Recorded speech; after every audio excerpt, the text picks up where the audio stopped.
पुढची महत्त्वाची बातमी आपण पाहूयात। तुषार भोसले यांना आचार्याची पदवी कोणी दिली? रोहिणी खडसे यांच्याकडून तुषार भोसले यांच्यावर हल्लाबोल करण्यात आला।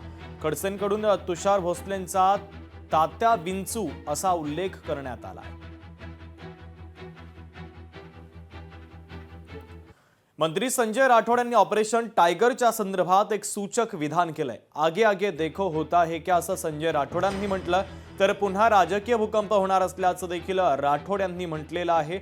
तर आता चर्चांना उधाण आलंय। याबद्दल मी काही अधिक बोलण्यापेक्षा शिवसेनेचे मुख्य नेते सन्माननीय एकनाथ शिंदे साहेब यांनी या संदर्भात अतिशय स्पष्ट प्रतिक्रिया दिलेली आहे आणि मी या संदर्भात एवढंच सांगणार आहे की आगे आगे देखो होता है क्या। मातोश्रीवरील बैठक संपल्यानंतर अरविंद सावंत यांनी प्रतिक्रिया दिली। उद्धव ठाकरेंचा माझ्यावर ठाम विश्वास असल्याचं अरविंद सावंत यांनी म्हटलं। बैठकीमध्ये ऑपरेशन टायगर असा कोणताही विषय नव्हता। उद्धव ठाकरेंनी माझं कौतुक केलं असं अरविंद सावंत यांनी म्हटलंय। बैठक आमची वेगळ्या शिवसेनेची आणि भारतीय कामगार सेनेच्या कारभाराबद्दल बैठक होती आणि तुम्हाला कल्पना आहे सगळ्यांना, मी दैनंदिन येतो ना मुंबईत असल्यानंतर माझं दैनंदिन मातोश्रीवर माझी भेट असते। एखादा वेगळा विषय असला तर असं कुठलाही विषय त्यांनी फार गांभीर्यानं घेतलं आणि असं काहीतरी झालंय, त्यांचा विश्वास आहे, मातोश्रीचा ठाम विश्वास आहे। त्यामुळे असल्या गोष्टीची पुन्हा चर्चा करण्याची गरज वाटली नाही। त्यामुळे त्यांनी अभिनंदन केलं, माझं कौतुक केलं। आणि इंद्रलोकच्या अग्नितांडवानंतर सरनाईक आक्रमक झाले। तहसीलदार महानगरपालिका आयुक्तांना चांगलंच सुनावलंय। लागलेल्या आगीमध्ये तिघांचा मृत्यू झालाय। संतप्त वातावरणामध्ये मंत्री सरनाईकांनी घटनास्थळी भेट देत दुर्घटनेसंदर्भात माहिती जाणून घेतली आणि पाहणी केली आहे।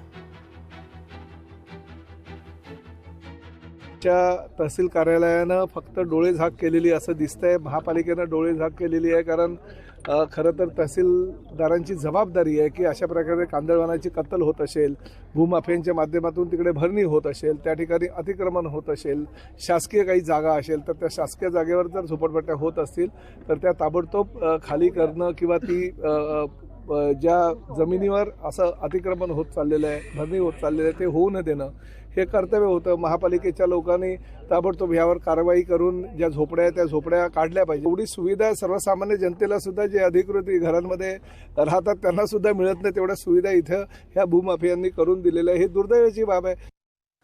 राज्याचे अन्न आणि नागरी पुरवठा मंत्री छगन भुजबळांचं हेलिकॉप्टर कार पार्किंगच्या जागेत उतरवण्यात आल्यानं चिंता व्यक्त केली जाते आहे। या प्रकरणी राज्याचे मुख्यमंत्री देवेंद्र फडणवीस यांनी दखल घेतली असून या प्रकरणाची सखोल चौकशीचे आदेशही दिलेत। दरम्यान यावर आता छगन भुजबळांनी प्रतिक्रिया देऊन काळजी करण्याचं कारण नसल्याचं म्हटलेलं आहे।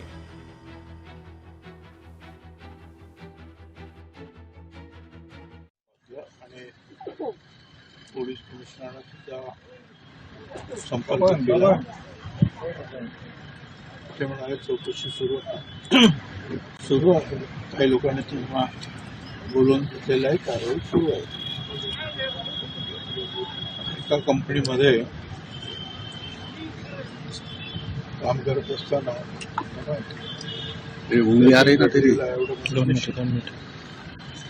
आणि त्याची चौकशी थोडं मागं सरकार अभिजित त्याची काही जबाबदारी जी आहे तिथल्या काही सिनियर्स लोकांनी जी आहे त्याच्यावर कानाडोळा केला आहे।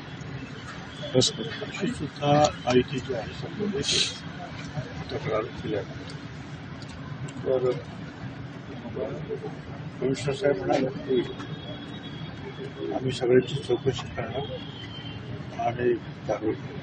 नाशिक राज्यभरामध्ये अशा ज्या कंपन्या आहेत आयटी सेक्टर खास करून तिथे मॅनेजमेंट लक्ष देत नाही असे अनेक ठिकाणांवर ओरडते। काहीतरी एक कार्यप्रणाली पाहिजे याच्यासाठी।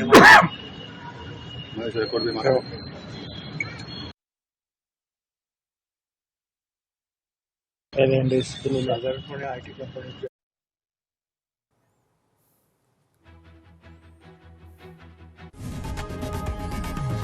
लोकशाही मराठी ऐका, पहा, जागरूक रहा।